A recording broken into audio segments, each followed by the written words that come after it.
Adakah anda bimbang tentang keselamatan anak anda semasa menonton YouTube?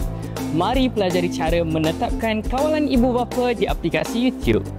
Mulakan dengan mencipta satu akaun Google khas dan tetapkan penetapan seperti had masa tontonan dan penapisan kandungan.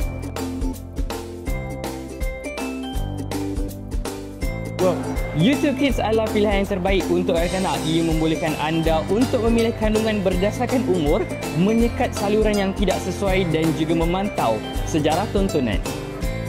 Luangkan masa menonton bersama dengan anak anda dan bincangkan tentang keselamatan di atas talian dan pentingnya memilih kandungan yang berkualiti. Tetapkan had masa tontonan.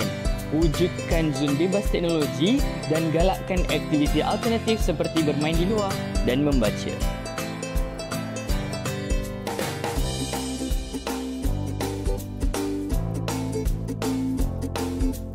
Dengan langkah-langkah mudah ini, anda mampu untuk membantu anak anda menikmati pengalaman YouTube yang lebih seronok dan juga selamat. Jangan lupa untuk libatkan diri dalam perjalanan digital mereka.